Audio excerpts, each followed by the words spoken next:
Assalamualaikum warahmatullahi wabarakatuh. Apa kabar sahabat beriman? Di kota Sufa tinggallah seorang pemuda bernama Zahid. Ia hidup pada zaman Rasulullah Shallallahu Alaihi Wasallam. Setiap hari tinggal di Masjid Madinah. Zahid memang bukan pemuda tampan. Di usianya yang ke-35, ia belum juga menikah. Lalu seperti apakah kisahnya sahabat beriman? Mari bersama tebar syiar Islam dengan klik tombol subscribe, like, and share untuk berbagi informasi bermanfaat. Amin ya robbal alamin. Suatu hari ketika Zahid sedang mengasah pedangnya, tiba-tiba Rasulullah datang dan mengucapkan salam kepadanya. Zahid terkejut dan menjawabnya dengan gugup. "Wahai saudaraku Zahid, selama ini engkau tampak sendiri saja," sapa Rasulullah Shallallahu Alaihi Wasallam. "Allah bersamaku wahai Rasulullah," jawab Zahid. "Maksudku, mengapa selama ini engkau masih lajang? Apakah tak ada dalam benakmu keinginan untuk menikah?" tanya beliau lagi. Zahid pun menjawab, "Wahai Rasulullah, aku ini lelaki yang tak punya pekerjaan tetap. Apalagi wajahku sangat tak memenuhi syarat. Siapa wanita yang mau denganku? Mudah saja kalau kau mau," kata Rasulullah menimpali. Zahid hanya termangu. Tak lama kemudian Rasulullah memerintahkan pembantunya untuk membuat surat lamaran untuk melamar wanita bersama Zulfa binti Sa'id. Ia anak bangsawan Madinah yang terkenal kaya raya dan cantik jelita. Surat itu pun diberikan kepada Zahid untuk kemudian diserahkan kepada Sa'id. Setiba di sana ternyata Sa'id tengah menerima tamu. Maka usai mengucapkan salam, Zahid menyerahkan surat tersebut tanpa masuk ke dalam rumah. "Sa'id saudaraku, aku membawa surat untukmu dari Rasulullah yang mulia," kata Zahid. Sa'id menjawab, "Ini adalah kehormatan buatku." Surat itu dibuka dan dibacanya. Alangkah terkejutnya Sa'id usai membaca surat tersebut. Tak heran karena dalam tradisi bangsa Arab selama ini, perkawinan yang biasanya terjadi adalah seorang bangsawan harus kawin dengan keturunan bangsawan pula. Orang yang kaya harus kawin dengan si kaya juga. Itulah yang dinamakan sekufu atau sederajat. Akhirnya Sa'id bertanya kepada Zahid, "Saudaraku, betulkah surat ini dari Rasulullah?" Zahid menjawab, "Apakah engkau pernah melihatku berbohong?" Dalam suasana demikian, Zulfa datang dan bertanya, "Ayah, mengapa engkau tampak tegang menghadapi tamu ini? Apa tak lebih baik bila ia disuruh masuk? Anakku, ia adalah seorang pemuda yang sedang melamarmu. Dia akan menjadikan engkau istrinya," kata Sa'id kepada anaknya. Di saat itulah Zulfa melihat ayahnya, ia pun menangis sejadi-jadinya. "Ayah, banyak pemuda yang lebih tampan dan kaya raya. Semuanya menginginkan aku." "Aku tak mau ayah," jawab Zulfa merasa terhina. Sa'id pun berkata kepada Zahid, "Saudaraku, engkau tahu sendiri anakku merasa keberatan. Bukannya aku hendak menghalanginya.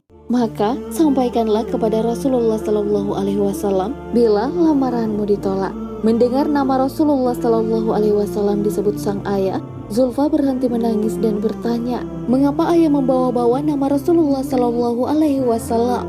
Sa'id menjawab, "Lelaki yang datang melamarmu ini datang karena perintah Rasulullah." Serta-merta Zulfa mengucap istighfar berulang kali dan menyesali kelancangan perbuatannya itu. Lirih, wanita muda itu berkata kepada sang ayah, "Mengapa ayah tidak mengatakannya sejak tadi bila yang melamarkan lelaki itu adalah Rasulullah Shallallahu Alaihi Wasallam? Kalau begitu keadaannya, nikahkan saja aku dengannya. Karena aku teringat firman Allah, sesungguhnya jawaban orang-orang mukmin bila mereka dipanggil Allah dan Rasul-Nya agar Rasul menghukum mengadili di antara mereka adalah ucapan, 'Kami mendengar dan kami patuh.' Dan mereka itulah orang-orang yang beruntung." Quran Surah An-Nur ayat 51. Hati Zahid bagi melambung entah kemana. Ada semburat sukacita yang tergambar dalam rona wajahnya. Bahagia itu pasti ia rasakan saat itu. Setiba di masjid ia bersujud syukur. Rasul yang mulia tersenyum melihat gerak-gerik Zahid yang berbeda dari biasanya. "Bagaimana Zahid?" tanya Rasulullah. "Alhamdulillah diterima wahai Rasulullah," jawab Zahid.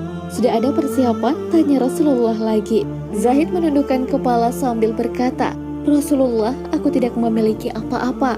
Rasulullah pun menyuruhnya pergi ke rumah Abu Bakar, Utsman dan Abdurrahman bin Auf. Setelah mendapatkan sejumlah uang yang cukup, Zahid pergi ke pasar untuk belanja persiapan pernikahan. Bersamaan dengan itu, Rasulullah menyuruh umat Islam untuk berperang menghadapi kaum kafir yang akan menghancurkan Islam. Ketika Zahid sampai di masjid, ia melihat kaum muslimin telah bersiap dengan persenjataannya. Zahid bertanya, ada apa ini? Sahabat menjawab, Zahid, hari ini orang kafir akan menghancurkan kita.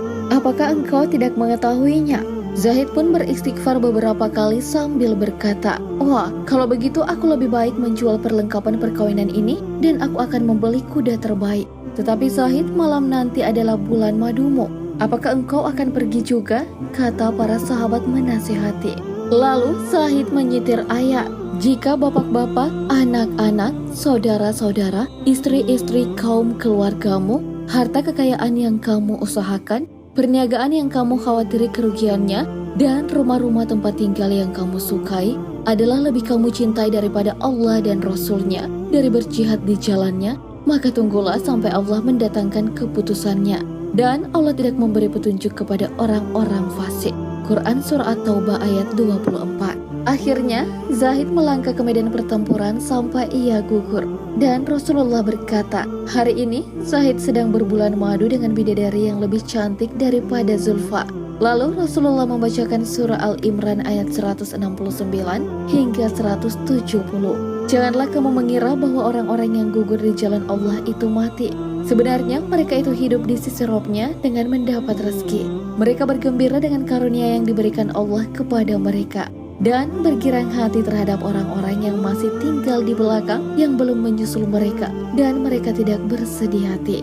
Para sahabat pun meneteskan air mata. Bagaimana dengan Zulfa? Mendengar kabar kematian Zahid, ia telah berucap, ya Allah, alangkah bahagianya calon suamiku itu. Andai aku tak dapat mendampinginya di dunia, izinkanlah aku mendampinginya di akhirat kelak. Wallahu a'lam bishawab. Segala yang baik datangnya dari Allah Subhanahu wa taala dan segala hilaf mohon